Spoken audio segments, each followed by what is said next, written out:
পশ্চিম যোৰহাটৰ বৰহুজত ধপাত বিৰোধী সজাগতা সভা।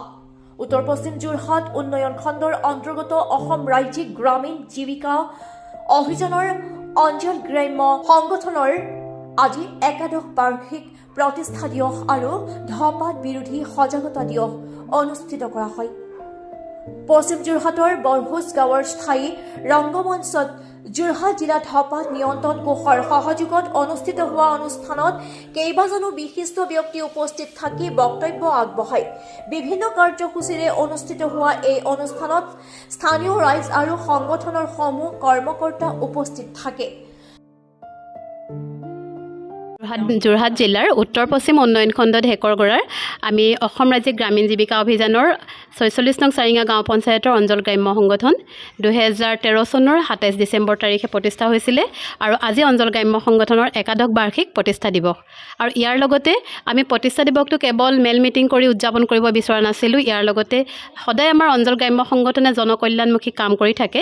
সেইবাবে যাতে আমি ৰাইজৰ ভালৰ কাৰণে কিবা কৰিব পাৰোঁ, ৰাইজৰ কাৰণে আজি আমি এটা ভাল প্ৰগ্ৰেম লৈছিলোঁ। সেইটো হ'ল আমি ধপাতৰ বিৰুদ্ধে সজাগতা দিৱস আৰু লগতে বাল্য বিবাহ শিশু শ্ৰমিকৰ ওপৰত আমি এটা ৰেলী কৰিছোঁ। লগতে আমি মূল সভাখনৰ বিষয়বস্তু সেইটো ৰাখিছিলোঁ।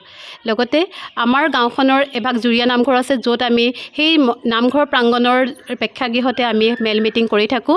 সেই নামঘৰ ভাগলৈও আমাৰ নিজৰ ফালৰ পৰা আমি কিবা এটা ক্ষুদ্ৰ অনুদান তুলি নামঘৰ ভাগলৈ কিছু সা সৰঞ্জাম দিছিলোঁ।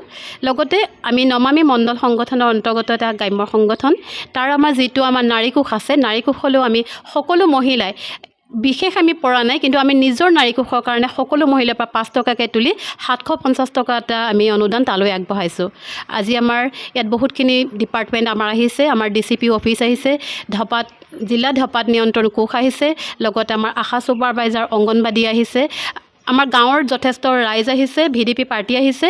সকলোখিনি আহি আমাক বহুত ধৰণে সহায় সহযোগিতা কৰিছে। লগতে আমাক উৎসাহ জনাইছে যাতে আমি অঞ্চল গ্ৰাম্য সংগঠনে আগলৈও ভাল কাম কৰি যাব পাৰোঁ। আজি সকলোকে মই ধন্যবাদ জনাইছোঁ। অঞ্চল গ্ৰাম্য সংগঠনৰ এগৰাকী সমল ব্যক্তি হিচাপে সকলোৱে সহায় সহযোগিতা কৰাৰ কাৰণে আজি আমাৰ প্ৰতিষ্ঠা দিৱসটো খুব সুকলমে পাৰ হৈ গৈছে বুলি মই আপোনালোকক জনাইছোঁ। ধন্যবাদ। যোৰহাটৰ পৰা প্ৰশান্ত গায়নৰ ৰিপৰ্ট, নিউজ নাও 24x7।